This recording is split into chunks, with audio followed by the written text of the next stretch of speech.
जय श्री हरि।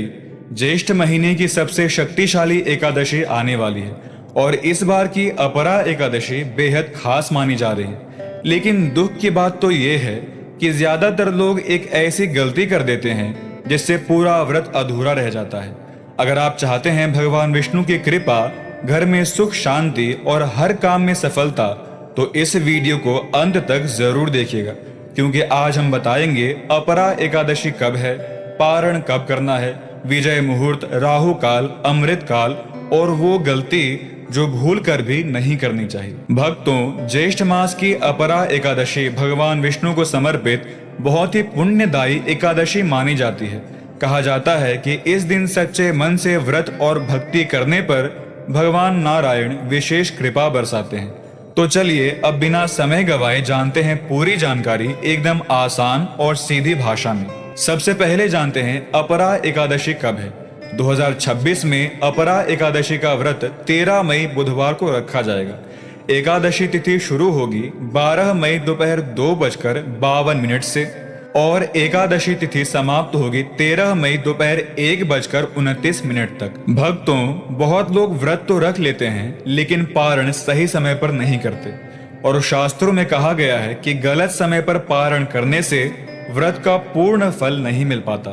इस बार अपरा एकादशी का पारण 14 मई गुरुवार को किया जाएगा।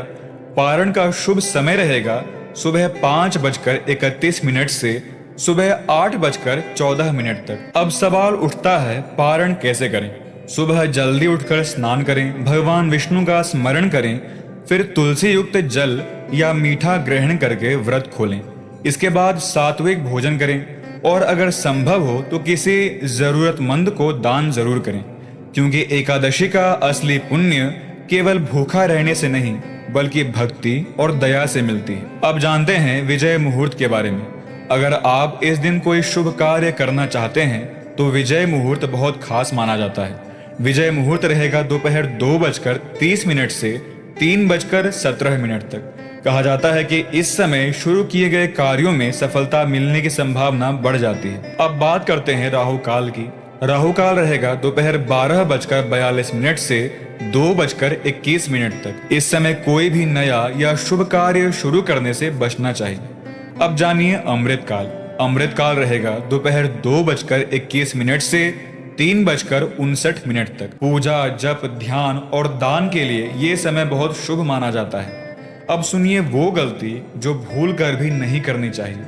भक्तों, बहुत लोग एकादशी के दिन गलती से चावल खा लेते हैं, लेकिन शास्त्रों में एकादशी के दिन चावल खाना वर्जित माना गया है। और सिर्फ यही नहीं, अगर आप पूरे दिन गुस्सा करते हैं, लड़ाई झगड़ा करते हैं, किसी का दिल दुखाते हैं, तो व्रत का असर कम हो जाता है। याद रखिए, भगवान विष्णु को शांत मन और सच्ची भक्ति सबसे ज्यादा प्रिय है। अब एक जरूरी बात ज्येष्ठ मास को लेकर, और वो खास बात यह है कि इस वर्ष अधिक मास यानी पुरुषोत्तम मास को लेकर भी लोग काफी चर्चा कर रहे हैं। पुरुषोत्तम मास क्या होता है?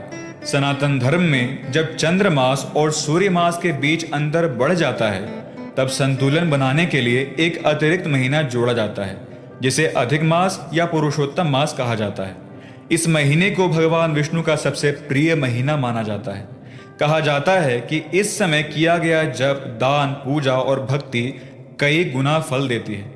और भक्तों, बहुत जल्द हम पुरुषोत्तम मास के ऊपर एक पूरी वीडियो लाने वाले हैं, जिसमें हम बताएंगे पुरुषोत्तम मास कब से शुरू होगा, क्या करना चाहिए, क्या नहीं करना चाहिए और कौन से उपाय सबसे ज्यादा फल देते हैं। तो अगर आप वो वीडियो मिस नहीं करना चाहते तो अभी चैनल को सब्सक्राइब कर लीजिए और कमेंट में जरूर लिखिए ओम नमो नारायणाय।